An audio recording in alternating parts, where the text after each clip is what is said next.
iHeartRadio, Amazon Music, Radio Public, and TuneIn. Now, here's your host, Chris Palme.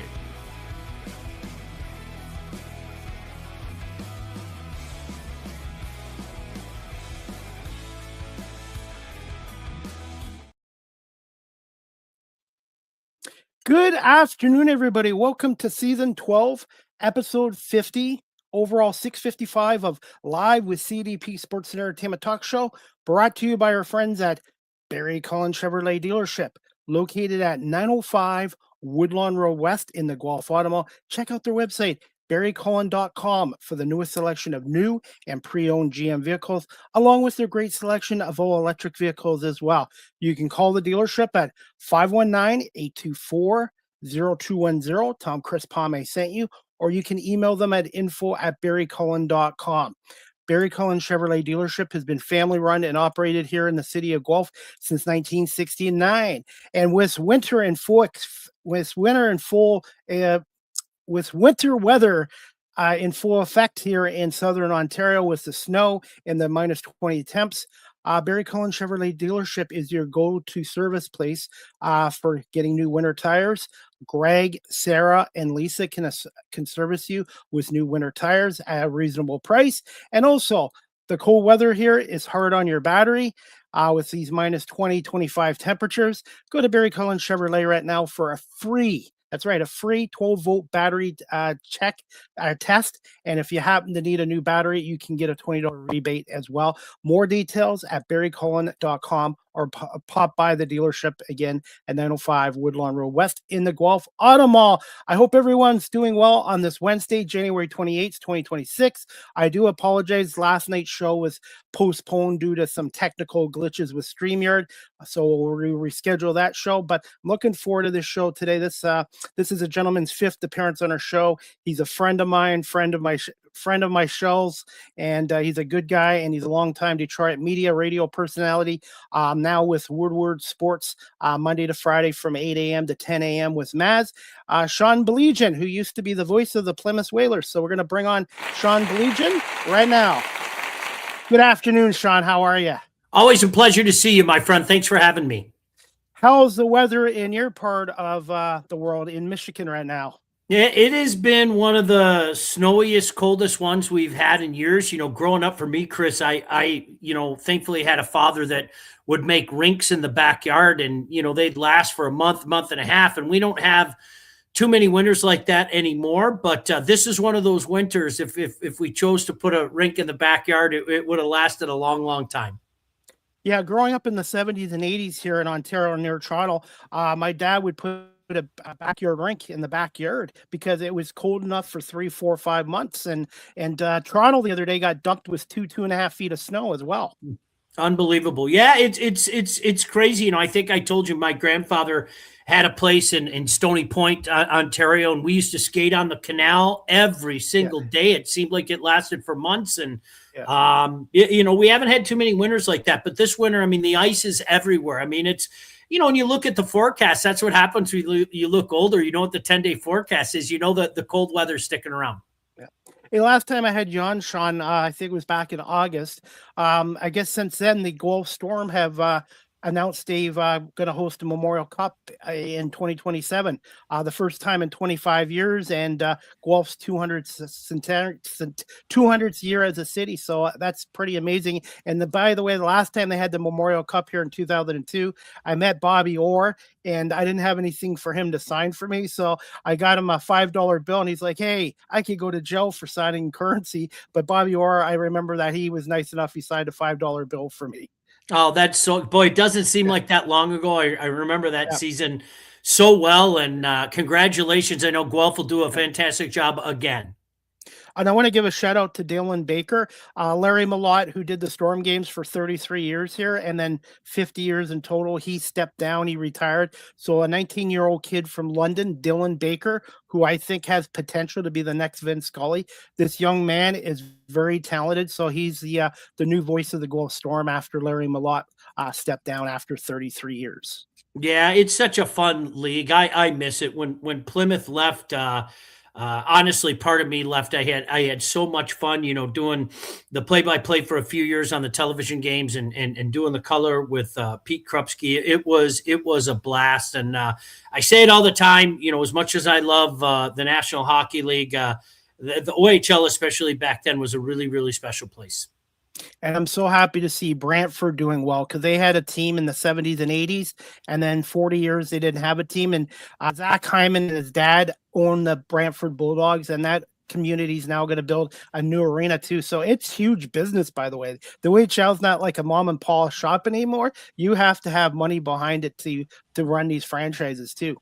Yeah, that's the smart way to do it. I mean, make no mistake about it. I don't think any league wants to see a franchise go under in a few years because they didn't have enough capital. So that's why the OHL is flourishing the way it is. Now, Sean, how are things going with Woodward Sports? I watched a little bit of your show this morning on YouTube, and I wanted to bring this up right now. Whether you like him or not, and I'm an Eagles fan, Bill Belichick might have been difficult with the media, but to me, this was a mistake. He is a first ballot Hall of Famer.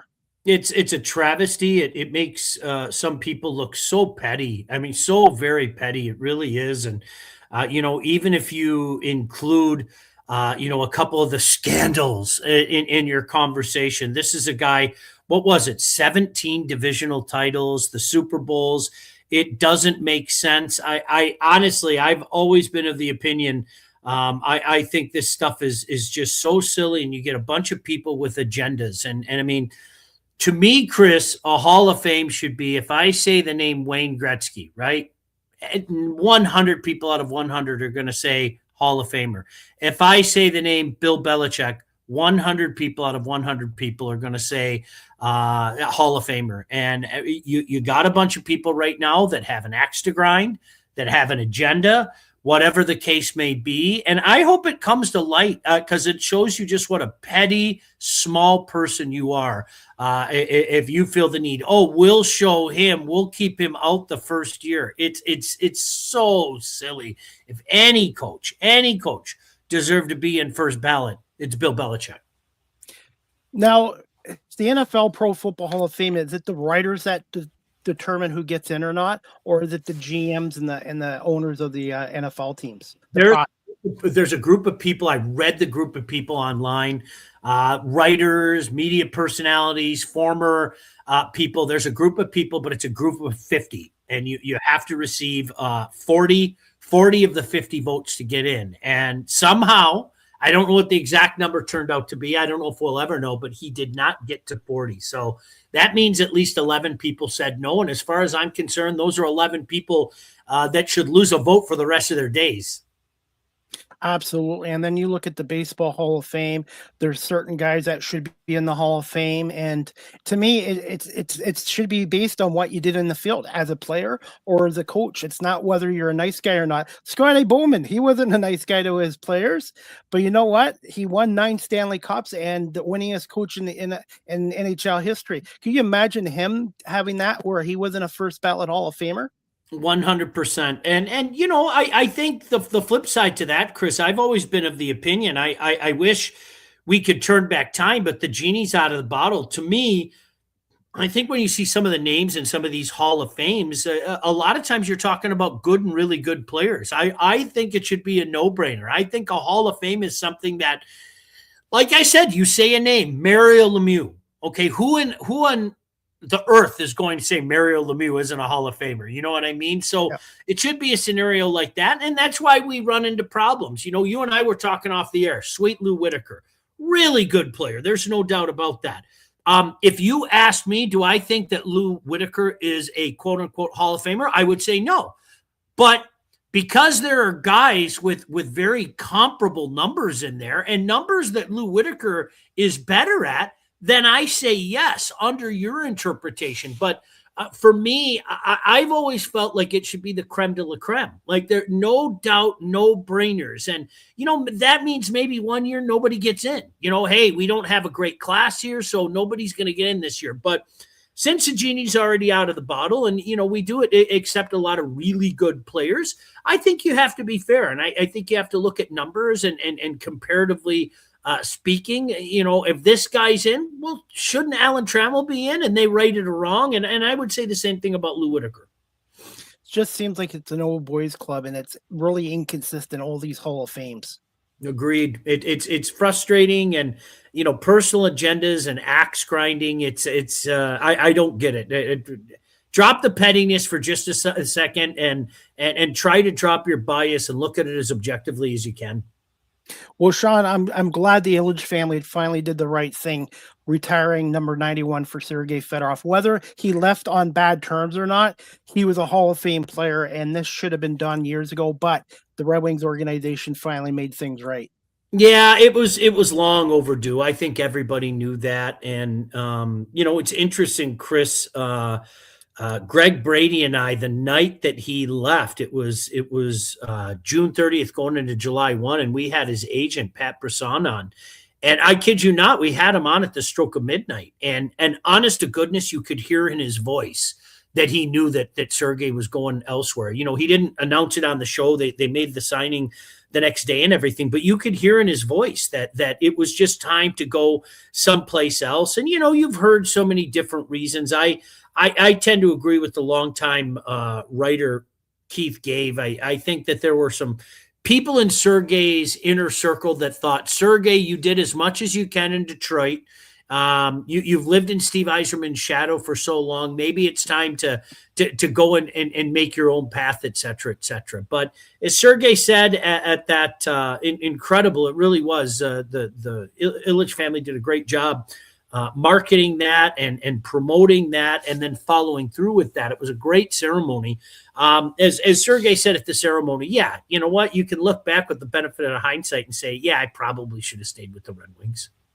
Sean, I'm going to put you on the spot here. Out of all the great Red Wing players in the next couple years, which one do you feel should get retired next by the organization? That's a good one. If I'm looking at trajectory, I think Mo Seider's really starting to come into his own. I really do. I like Mo Seider. I don't think a lot of people around the league understand how good he is just yet. I mean, he really, really is solid. I say it all the time, and people get so mad at me here, Chris. I like Dylan Larkin. Dylan Larkin is a good player, but I think a lot of people around here want to call him a 1C or want to call him a superstar, and I don't go that far.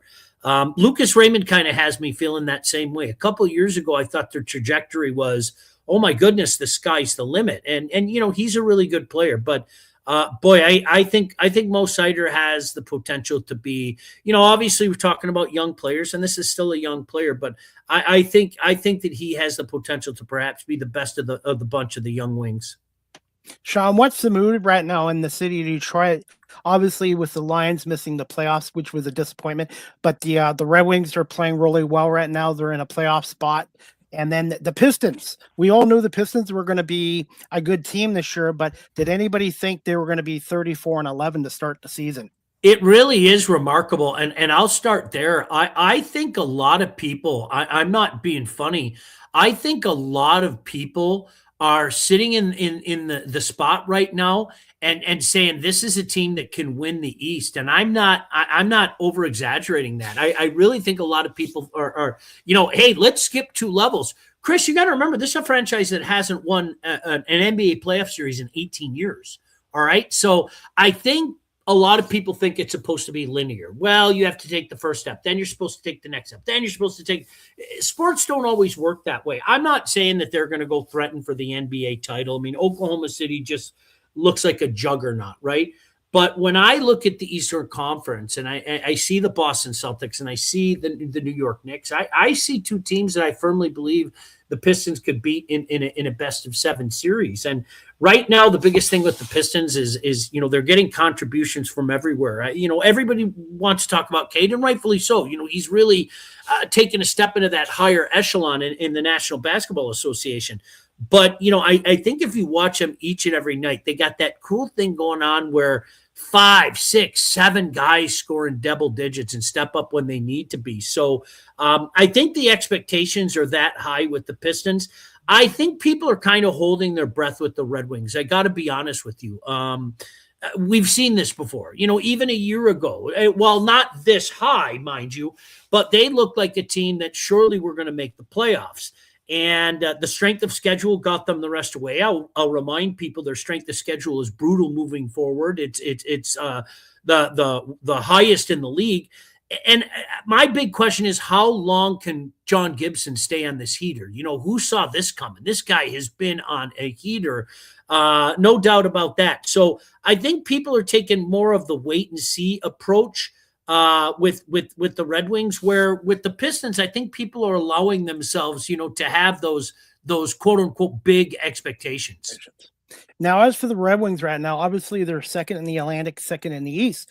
They're coming off a disappointing loss last night at home to the LA Kings, 3-1. If they go on a 4 or 5 game losing streak, they could be out of a playoff spot just like that within a week or so. The Pistons at least have a 5.5 game lead over Boston, 6.5 over New York and Toronto. So the Pistons have a little more leeway for error than the Detroit Red Wings right now. And Sean, I wanted to ask you this.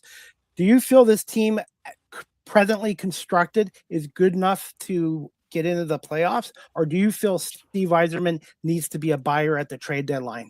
You know what? I think when all is said and done, I think they'll squeak into the playoffs. I think they'll end up being one of the wild card for the reasons that you just said. And Chris, I think you and I have talked about it. I've said it for 2 years. The Atlantic Division is where it's at. It's the toughest division in hockey. It really is. And I think what we've seen is we've seen a partial flip, so to speak. And what I mean by that is Montreal has really put, their act together the last few years. And they've got so much exciting young talent. And obviously you see what the Red Wings are doing. And Tampa is kind of the one consistent. They're not going anywhere. Buffalo has been on a heater for a while now with all the talent, and somehow, some way, Don Sweeney finds a way to keep Boston relevant. It is an incredible story. He's been able to do it for so long. I think so many people thought that they were just going to fall off, and they haven't fallen off. So that's what makes it interesting. And I go back to what you just said a couple minutes ago. With this schedule remaining, the strength of schedule is just under a .600 winning percentage. And that really caught the Wings last year. Let's see how badly it catches them this year. But I think when all is said and done, they make the playoff. I don't think they'll win a playoff series. I don't think they have enough sandpaper yet. I don't think this is a team, when you talk about, Chris, I hate to be cliche, playoff hockey. This isn't a playoff hockey team that I think is going to get gritty and is going to get dirty and go to a lot of the tough spots to find the tough goals, et cetera, et cetera. So I think they need a little more sandpaper. The biggest surprise to me in the East is the Buffalo Sabres. This organization has been like the New York Jets of the NHL the last 14 years, firing coaches, GMs. They just fired Kevin Adams 2 months ago. And obviously Landy Ruff and the new GM have gotten this team playing well. And they're 19-3-1 or something in their last 24 games. And they went into Toronto last night and smoked the Leafs 7-4. So I think Buffalo is a huge team, a surprise and a team to look out for. And also the most disappointing team, I think, is the Maple Leafs. I know they lost Mitch Marner to the Kings or the Golden Knights, but Maple Leafs, I thought, would still have enough talent to be up there in the Eastern Conference, in my opinion. Yeah, I agree with you. The thing with Buffalo, it is so strange because all the talent that they've had in that time frame that you spoke of, and I always used to make the joke, there must be something in the water in Buffalo because they just can't put it together, and they get rid of guys and they blossom elsewhere, and they haven't been able to get it together. And Chris, I didn't see the game last night, but I saw them play the Habs twice in the past week and a half. They're fun. That's a fun team to watch. I have questions about their goaltending, but boy, oh boy, are they fun to watch. They can run and gun, and obviously saw what Dallin did last night. So that's interesting. And you know what? At what point in time do we even get worried about the defending champs as well? Because Florida just, they look listless more often than not. It's really weird. So I'll agree with you. We talk about that switch, so to speak, where some of the lower rung, Montreal and Detroit and Buffalo kind of took a step up. Well, You kind of have Florida and Toronto stepping down. So I have a feeling Florida will put it together before all is said and done and find a way to get in the playoff. I think the big question is at whose expense? Somebody from the Atlantic Division is going to have to falter. I don't think it'll be Tampa. I don't think it'll be the Habs, although certainly they have some goaltending issues themselves.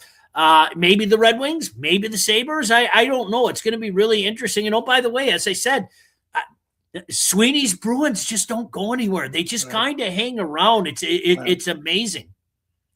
They play Bruins hockey, and that's how they're successful. And I want to give credit to Lindy Ruff, too, because Lindy Ruff came back to Buffalo last year. They were a disaster. So obviously they had a lot of young talent, but I think Lindy Ruff's done a nice job with that team. And they have former Red Wing goalie in net, Alex Lyon, who's been really solid for Buffalo as well. And I think the NHL is much better when the Buffalo Sabres are strong, too, because they're a great hockey town, just like Detroit, and they've had a lot of history, and it's nice to see them do well as well. To me, they're the New England Patriots of the NHL right now. I grew up as an Adams Division fan, Chris, and for the younger people out there, they're probably going, what? But I grew up as an Adams Division fan, and some of those venerable buildings like the Aud, the smaller rink, and obviously the Boston Garden, the smaller rink, man, it made for some great playoff series, certainly some great memories, obviously with Hartford and Quebec and Montreal. I just absolutely loved that division. And I'm with you. I hate to name drop. I was talking to Chris Osgood about this a couple weeks ago, and it's kind of crazy. You think of all the history between Montreal and Detroit, and they haven't played in the Stanley Cup playoffs since 1978.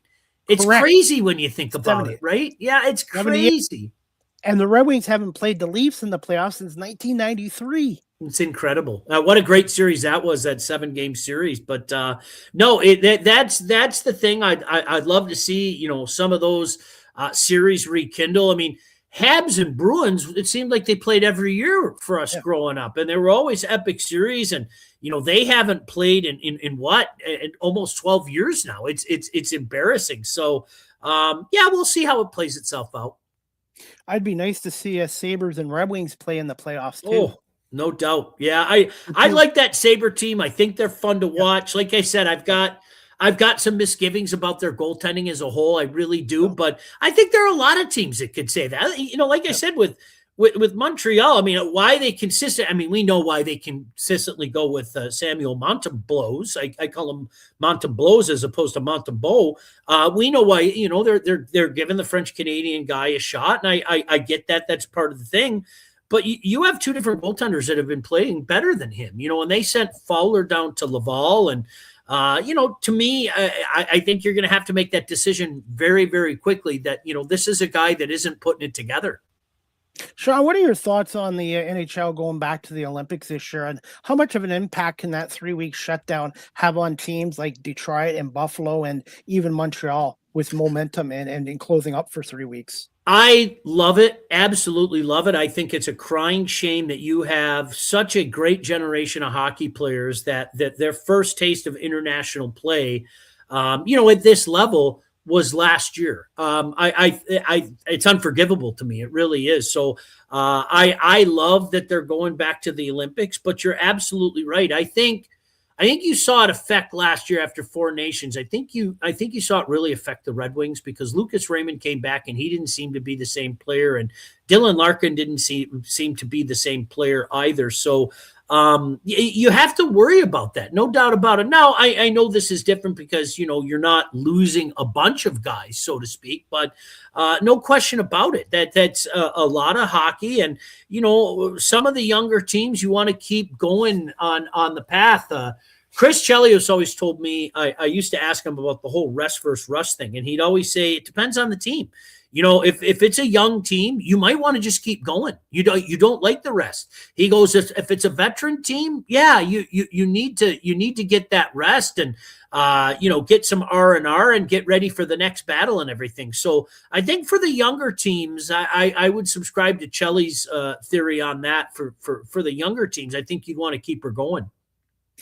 And one good thing is it gives guys who are injured right now time to recover, like Simon Edmondson, who's going to be one of their best defensemen for the next 10 years with Mo Sider. So in a way, some of the guys like Patrick Kane gives them a little time to heal up, but it's going to be hard to get momentum after having that 3-week layoff. That's my concern with the Red Wing team, and even the Buffalo team too, who's been playing very well.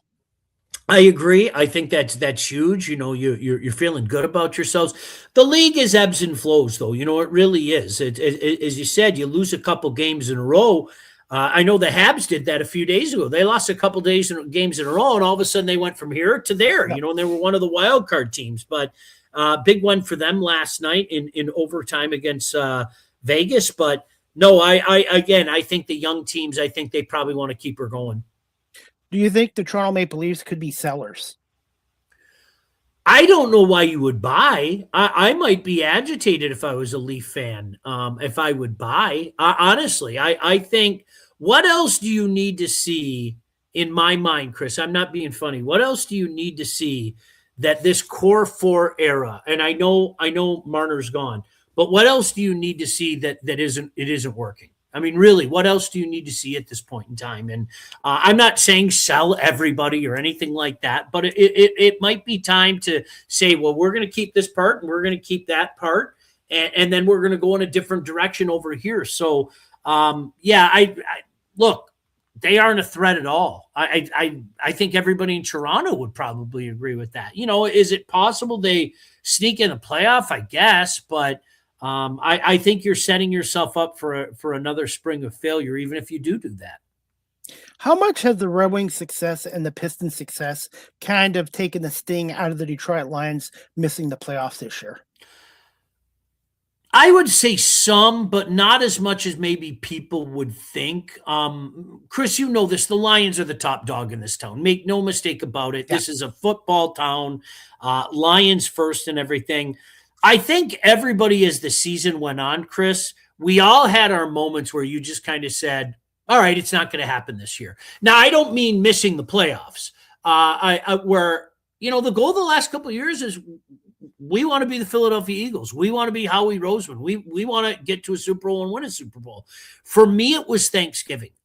Just the problems with the offensive line and giving Jordan Love the amount of time that he had back there. That was, I went on my show the day after and I said, guys, you know what? We got to accept the fact that this Super Bowl or bust is going to be a bust. They're not going to the Super Bowl. And then obviously the last month of the season, they really hammered that home. But all of a sudden, Brad Holmes has got a lot of work to do. And I'm not just saying this for your benefit because I know what an Eagle fan you are. I wish Brad Holmes had a little more Howie Roseman in him. Where said, you know what? I'm not afraid to make this move. I'll worry about it next year. But this is a move that we need to make. And there are answers on the offensive line. There are questions on the offensive line. There are questions on the defensive line. I think right now the entire defensive backfield is just one big question mark. When you talk about TA having a couple surgeries and obviously where Branch and Kirby Joseph are, I think it's one big question mark. So as you head into this season, I mean, the good news is, obviously you get that fourth place schedule. How much of a factor is it? I don't know. Ask the New England Patriots. They took advantage of of just an easy schedule this year. There's no other way to say that. But in terms of going to win a Super Bowl, boy, oh boy, it seems like a lot of work and more work than maybe you can get done in one off season. Just like I thought the Eagles had a good chance of repeating this year, but A.J. Brown, Kevin Batulo, who got fired as offensive coordinator, they just didn't seem to have the same hunger. And when you're the Super Bowl champs, everybody's coming after you. So the Eagles have some work to do in the offseason.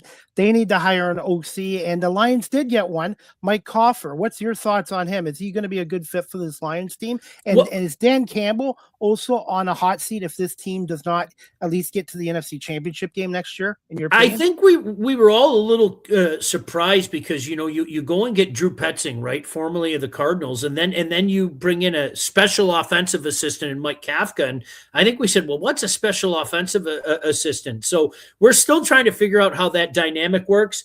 I think that's a great question. Is Dan Campbell on the hot seat? I think if they miss the playoffs again, I think the seat is warm, but I would say no. That's just a guess. If the bottom drops out, that's a different story. But I would say no. I don't think there's any heat right now. So I think that's TBD. As I said, you go 9-8, miss the playoffs again, I think it gets warm. Bottom drops out, you really have a tough season. I'd be intrigued to see what happens, because all of a sudden right now, I think you got a couple of guys in Brad Holmes and Dan Campbell that almost got the universal free pass from the fan base the last couple of years. And that isn't the case right now. Not at all. And as for the Eagles, Nick Sirianni obviously got a mulligan, but if the Eagles next year don't get to at least the NFC Championship game or back to the Super Bowl, I could see him being gone, because after they won their first Super Bowl, Doug Peterson was fired within a couple years too. So do you find the Detroit media is getting harsher on the Lions? Harder? Not so much Dan, more on Brad, in my opinion. I think Brad Holmes, the general manager there, I think there's a stubbornness there. I really do. I think there's a stubbornness there. And, he's going to do things his way, and he's going to take his chances on the guys with chip on their shoulders or a little beat up or whatever the case may be. And instead of, making the move to give them a better chance. I mean, I look at the trade deadlines the last couple of years. In 23, I don't want to say that was their year or anything like that, because I still believe the window was open. But my goodness gracious, you had a glorious opportunity to find somebody to help you up front that would have put some more pressure on Brock Purdy and maybe won that game. And then you go to the Super Bowl and take your chances against Kansas City that year, who they had already beaten. Last year, there were too many darn injuries. I mean, there's no doubt about that. I don't think there was any. I think they used up every Band-Aid and tape they could to patch it all together. And this year, the one thing that I said all summer long is you can't quantify what the loss of Frank Ragnow meant. And it meant even more than that. It really did. And I think we saw that manifest itself this year. He was the Lions version of Jason Kelsey. And people don't realize how important. Yeah, no doubt. They're the anchor. I mean, they're calling out the plays. They're you can't put a price tag on that. And the Eagles' offensive line this year wasn't as good as it was a year ago. And that's how you win football games, is with the defensive line and offensive line. Sean, I know we got to wrap this up shortly, but out of all the Detroit teams, which one do you feel in the next year or two could bring a championship back to Detroit, in your opinion? If I had to pick one, I would pick the Pistons, and I don't feel good about it. I think there's too much work that needs to be done for the Lions. I don't believe that the window is closed, but I think there's more work, what you just said, on both sides of the ball. Trenches win in this league, and I think their trenches are suddenly lacking. I don't feel real good about the Pistons winning a championship, but if I had to pick one, I'd pick the Pistons. And as for Scudro, does he start the year with the Tigers, or do you feel he'll be traded before the season starts? I think that he starts the year with the team, and I wouldn't be surprised if he stays here all year. I really wouldn't be. I mean, if a deal can be made at trade deadline, so be it, if it's a great deal. But I wouldn't be surprised if they say, well, what the heck, the economics of the game are changing anyway, because I think we all know what's going to happen in 2027. Let's just hold on to him. And if he has to walk away, he has to walk away, but he gives us our best chance. I think there's less than 1% chance that he eventually stays in Detroit. I just can't see it. Sean, do you see a lockout in 2027 with Major League Baseball? 100%. It's coming. I agree. 100%. They have to. They really do. It's gotten out of control. It kind of reminds me of where the National Hockey League was after 2004. Now, let's see if the owners in Major League Baseball can do what the owners in the National Hockey League did and be a united front. It's going to take all of them. Everyone's going to have to agree, and that's what happened in the National Hockey League, and that's why we got cost certainty. I wonder if the owners if they do lock them out and they're going to stick together, if they're going to bring in scab players like they've done that in the past. That's a great question, and I don't know. I go through this with one of the guys I work with all the time. People get mad at the Dodgers, and I say, why are you getting mad at the Dodgers? This is the system in which we operate under. If anything, get mad at Major League Baseball for allowing such absurdity to happen. So I think the league knows it's going to happen. I think the players know what's going to happen. I think this is something that's been out there for the past year, and they know that there's going to be a pretty good stare down. Sean, as we wrap this up, what is the latest on Woodward Sports Morning Show with Mavs weekends from 8 to 10? We have fun every day. You know what? This is a really cool entity. I know you've been doing it for so long, and thankfully we've been able to do this now. Gosh, we started in July, and it's a lot of fun. And we got a lot of different programming on Woodward. So yeah, I'm enjoying it. I've been able to do a lot of things in this business, and this is just something different. And some of the other hats I hold in this business, this works in well with my schedule. And do you have any guests coming up this week on the show? No, we don't usually do a lot of guests. We'll get them in during football season per se, but not so much in the off season. It's a place we like to, not only talk amongst ourselves, but talk with the viewers out there. So there's a really cool vibe with it. Sean, I know Wayne State had a difficult year, obviously 0-11. Are you going to be back with the team next year? And is Tyron Wheatley going to return as head coach? Coach Wheatley will be back. There's no doubt about that. I remember talking to you about it in August. There were questions that had to be answered, and unfortunately they were answered. It was the direction that the team was going wasn't a good one. So you know what? You get back in the lab and you try to find the right recipe to get things going. But yeah, Chris, I'm fortunate. I've been doing it since 2009, and unless they tell me they don't want me back, I'm planning on being back.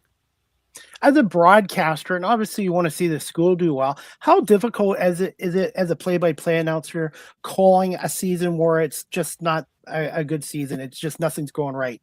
It's miserable. I wish I could lie to you. It's miserable. It really is, because what happens is you really have such a strong affinity for the entity that you work for. Even though I didn't go to Wayne State, I got to know the coaches. I got to know the people in the athletic department, and it's become such a big part of my life. Like I said, I started in 2009, so you really do get a rooting interest, and that's what makes it so difficult. It's how can we find new and inventive ways to lose, unfortunately, but that's something I know Coach Wheatley's going to work hard on in the off season to kind of flip that script and everything. But yeah, it was, especially when you realize late in the year last year, I don't think we're going to win a game. That was a dagger. I'm like, no joke. That was very, very tough to swallow.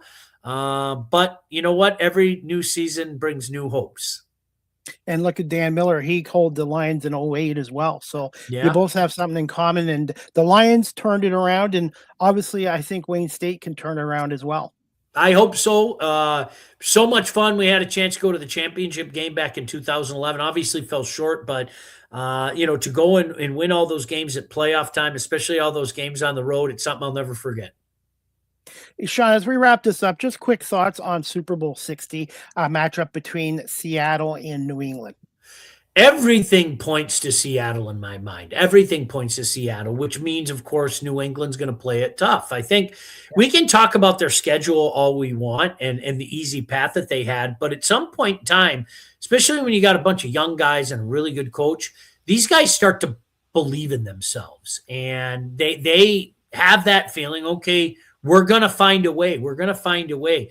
I do think Seattle's going to win. I'm not going to lie. I think at the end of the day, they're going to have a little bit too much defense. But I think New England's going to keep this closer than some people think. I've got Seattle winning this game 24-21. I think it's going to come down to a last second field goal as well. Yep, that sounds fair. I won't argue too much with that.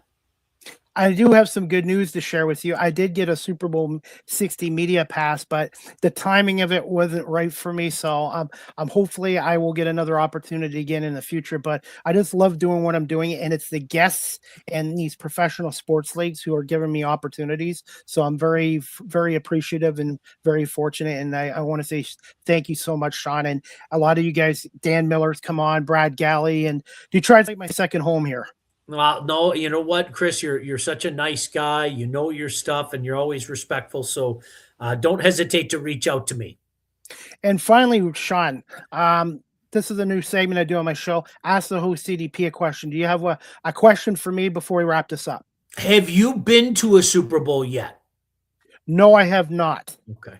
Yep. No, I If had, you get a chance to go, I would recommend it to everybody, and then you'll find out what I found out. I've been to a couple, and I don't want to go again. It's a circus. It really is. But I think it's a rite of passage, and you need to go. Yes, I am. Unfortunately, the timing this year wasn't good, but I'm going to work to get more opportunities. And I'm hoping one year I'll be able to get back to Michigan, visit my cousins, and then come see a Wayne State game, because I would like to see a Wayne State game and actually meet you in person as well. Anytime you just give me a heads up, you know how to get a hold of me. I think that would be great. And Sean, finally, where can our audience follow you and Woodward Sports on social media and website? Yeah, we're all over the place with Woodward Sports. All you have to do is, search Woodward Sports. And, I've been fortunate to work for State Champs Television for many years and do some webcast stuff for them in conjunction with Channel 4 here in Detroit television station. And, calling games hey, listen, having fun. I've been very blessed, Chris. I've been able to continue in this business for 31 years, and there's not a second that goes by that I don't realize how blessed I am. Congratulations on 31 years. And I'm just going into my 6th year, so I'm still a rookie and a baby. And I just love doing this because I continue to learn and continue to improve. And I just really, this is a passion of mine. And I want to say thank you so much, Sean, for believing in my work. And 5 times you've been on my show now already. Hey, you know what? I look forward to the 6th, pal. You call me anytime. It's always a pleasure to chat with you.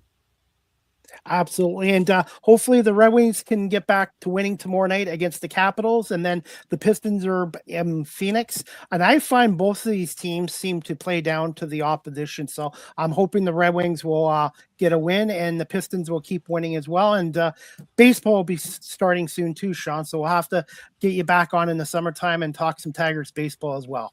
Anytime, pal. You got it.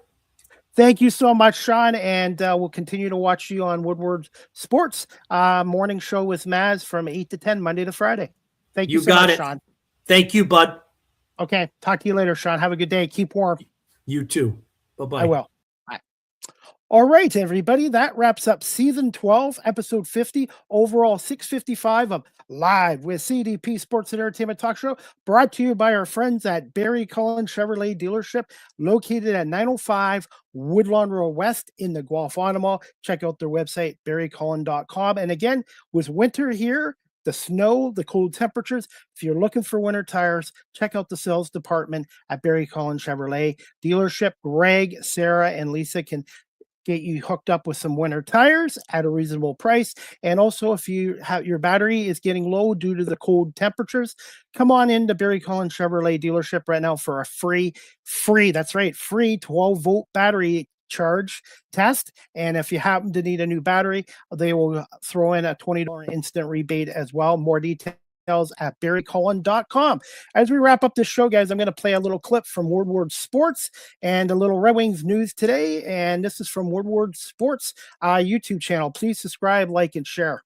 Wings have extended Ben Sherratt to a 3-year, $3.8 million extension AAV. And I do like the move for the reason that it shores up your bottom four decor with a guy who's physical, who blocks shots, and just is a very meat and potatoes type of guy.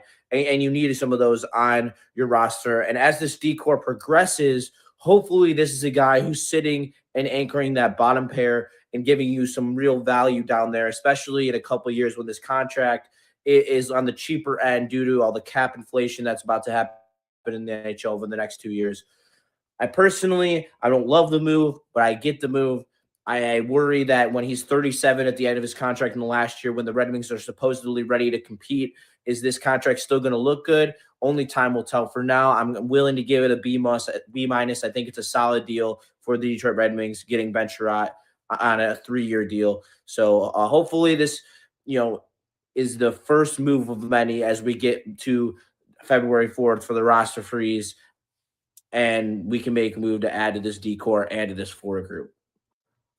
That clip was courtesy of Woodward Sports YouTube channel. Please subscribe, like, and share. And the Detroit Red Wings, just like the gentleman said there from Woodward Sports, re-signed former Guelph Storm defenseman Ben Sherratt, played in the OHL with the Guelph Storm. The Red Wings and Steve Yzerman came together on a 3-year deal worth $11.55 million.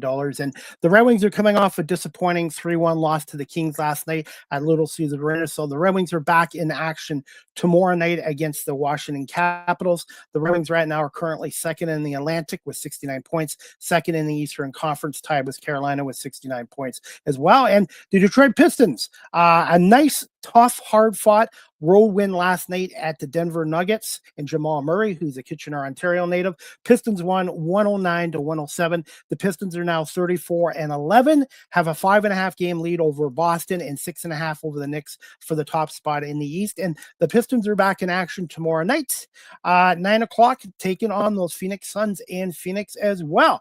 And again, I want to say thank you to Sean Baligian from Woodward Sports coming on today.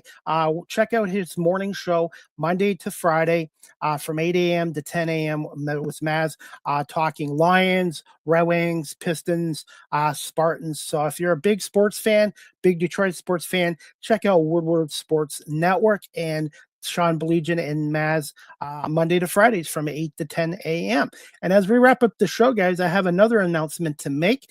My next live with CDP Sports and Entertainment Talk Show is going to be on Friday, January 30th at 3 p.m. That's Friday, January 30th at 3 p.m. Eastern with my special guest. It's her first appearance. Her name is Deanna Green. She is known as the boss chick of real estate. So, and she's also the founder and CEO of her own real estate company. So we're going to bring on Deanna Green to talk a little bit about real estate and a little bit about her career and how she got into real estate as well. So if you're interested in real estate, please check out Live with CDP Sports and Entertainment Talk Show this Friday, January 30th at 3 p.m. And I do have more shows coming next week with more big guests. I'm just confirming it today as well. And again, I want to apologize for last night. The Small Talk podcast with Marlene Sharp and myself, we had to postpone it. There were some glitches with StreamYard, and Marlene wasn't able to come on. So the Small Talk podcast, hopefully we'll reschedule with Bethany and Sharon Clark from the Holy Shifts podcast. They were supposed to be on last night. So Small Talk podcast, season 4, episode 1, hopefully, fingers crossed, will take place next week as well. And things do happen with technology. And as we wrap up this show, guys, the Cambridge and District Humane Society is having a fundraiser on Saturday, April 11th at 2026, Saturday, April 11th, 2026, held at the Cambridge Newfoundland Club, located at 1500 Dunbar Road in Cambridge, Ontario. They're having a Prohibition Speakeasy fundraiser event. Tickets for this event, and the money goes back to the programs at the Cambridge District Humane Society. Tickets are only $75 per ticket, and you can really help out a lot of animals by purchasing a ticket. You can get one at 1650 Dunbar Road in Cambridge, Ontario from either Kat or Zach, or you can purchase the tickets online through CambridgeHumaneSociety.org. So make sure you put that on your calendars at the Prohibition fundraiser for the Cambridge District Humane Society, Saturday, April 11th, 2026. It's a 1920s type event, and they're selling, I believe, 250 tickets. So if you're able to purchase a ticket or two, it's a nice night out as well. So please consider supporting the Cambridge District Humane Society. And by the way, the Cambridge Humane Society, if you're looking to adopt a pet, is located not far from the Newfoundland Club at 1650 Dunbar Road in Cambridge, Ontario. Telephone number 519-623-7722, extension 0. And their website is CambridgeHumaneSociety.org. All the pets and animals up for adoption, they're on the CambridgeHumaneSociety.org website. Dogs like Daisy and Christopher and Bernie and Blue. Blue is a husky who got away on me the other day on Monday, but thankfully the staff were able to catch him. So I love huskies, but sometimes they can take off too. But Blue is up for adoption, and they do a great job. Michelle Glatley and the staff do a really good job with getting these dogs and cats and pets into good homes and good families. So if you're looking to adopt a pet, check out the Cambridge District Humane Society. And remember, You can't buy happiness, but you can adopt it at the Cambridge District Humane Society. So please consider adopting or contributing, helping out with donating dog food, pet food, paper towels, garbage bags, and anything you can think of. Go to cambridgehumanesociety.org, and they have an Amazon wish list, and you can do it that way too as well. So make sure you consider supporting the Cambridge District Humane Society. And as we wrap up this show, guys, again, I want to say thank you to my sponsor, Barry Cullen Chevrolet Dealership, for being a part of this show for the last 3.5 years. And again, if you're looking for winter tires or you need a battery tested, go to Barry Cullen Chevrolet Dealership here at 905 Woodlawn Road West in the Guelph Auto Mall. Speaking of Chris Palme, how would you like a personalized video message from yours truly, CDP? Go to cameo.com, type in Chris Palme. I do happy anniversaries, happy Hanukkah, happy birthday, congratulations. If you want to ask me questions about my talk show, some of my guests, my favorite sports stories or interviews, go to cameo.com right now and book Cameo, and I look forward to doing your requests. So check me out on cameo.com/Chris Palme. You can also follow me on Blue Sky Social. Blue Sky Social is like what Twitter X used to be like, at Live with CDP19 on Blue Sky Social if you wish to follow me there as well. Live with CDP Sports and Entertainment Talk Show is live streamed on YouTube, Facebook, Twitter, Twitch, LinkedIn, and now available on Instagram and hopefully coming soon to TikTok as well. You can also check out my media work on my website, beacons.ai/Chris D. Palme.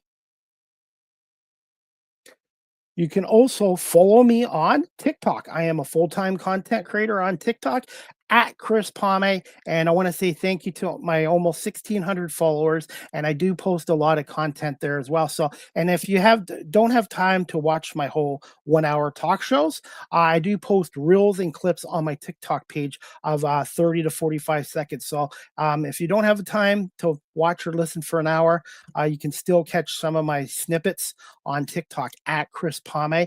Please follow me there, share, and like. Thank you so much.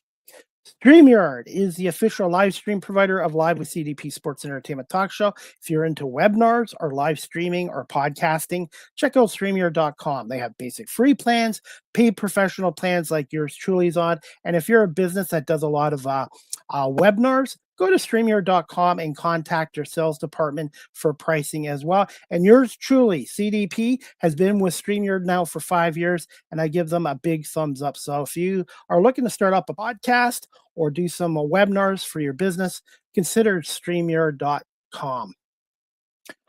Live with CDP Sports and Entertainment Talk Show. The audio version is on these platforms: iHeartRadio, Amazon Music, Spotify for podcasters, Apple Podcasts, Breaker, Pocket Cast, Spotify, Castbox, LinkedIn, Pandora, Tuned In, YouTube Music, and Good Pods. Remember to subscribe, like, and share. And I want to say thank you to 71 countries around the world for listening to this show.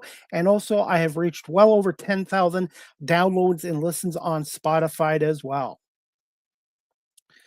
You can email the show Live with CDP Sports and Entertainment Talk Show at cpalme19@gmail.com. Any comments, questions, suggestions, feedback would be greatly appreciated. And also, if you'd like to support and contribute to my YouTube channel and my talk show, my media work, you really like it, I am on PayPal. Go to paypal.com at Chris Palme if you'd like to support, contribute towards my talk show and my media work, or book a personalized video message from yours truly from cameo.com/Chris Palme as well. And finally, guys, you can follow me on Facebook, Threads, Twitter, X, Instagram, LinkedIn, Blue Sky Social, everywhere except Snapchat. And also remember to subscribe to my YouTube channel, Chris Palme Live with CDP Talk Show. Please subscribe, like, and share. And I want to say thank you to all my subscribers, and thank you to everyone for watching my YouTube channel and my YouTube shorts as well. That is about it for today, guys. I want to say thank you to Sean Baligian again for coming on the show for a 5th time with Woodward Sports in Detroit. Make sure you check out the Woodward Sports Woodward Sports Network. And Sean Baligian and his co-host Maz are on Monday to Friday from 8 to 10. And they have a lot of great shows on Woodward Sports Network. And especially if you're a Lions, Red Wings, Tigers, Pistons, Spartans, or Wolverines fans as well. And that is it. My next show again, Friday, January 30th, 3 p.m. with a real estate agent, broker, and owner, and known as the boss chick of real estate, Deanna Green, will be on at 3 o'clock. And again, the Small Talk podcast hopefully we'll be back next week, and another show at the end of February as well. And as we wrap this show up, if you're a business and you're looking to advertise on a live streaming platform like this show, you can email me at cpalme19@gmail.com or DM me on my social media pages. My prices are very competitive and fair compared to traditional radio stations. I'm on 21 platforms. I have over 628,000 viewers on YouTube and over 10,000 plus listens on Spotify. So if you'd like to advertise, consider working with me, CDP, Chris Palme, to get your business up and running via live streaming. So if you're interested, you know where to find me. And that is about it, guys. Again, thank you to Sean Baligian for coming on today. And thank you, everyone, for watching this on my live stream platforms and my audio platforms as well. And some reels, clips, snippets of this show will be available on TikTok tonight as well. I am just heading out soon to my monthly cooking class. I'm making Tex chili, vegetarian Tex-Mex chili tonight. So I'll let you guys know how it goes as well. And also one thing too, the city of Guelph, you take enough money out of our property taxes. This year, the city has done a really poor job of snow removal. I realize there is a salt shortage in the province of Ontario, but for the amount of money people pay for property taxes in the city of Guelph, please, Mayor Cam Guthrie, please, City Council, let's get these snow trucks out there to plow. And if there is no salt, maybe put some more sand down. Some of the roads are still in iffy conditions as well. So that's my rant of the day. That is about it, guys. And I want to say thank you to everyone again for watching, listening to this show. And we'll see you back here Friday, January 30th, 3 p.m. with Deanna Green. Have a great afternoon, everybody, and make sure you stay warm and hopefully no more snow for a couple of days. Have a great day, everybody, and thanks again for watching and listening to Live with CDP Sports Entertainment Talk Show, hosted by Chris Palme and brought to you by those friends at Barry Cullen Chevrolet Dealership at 905 Woodlawn Road West in the Guelph Auto Mall.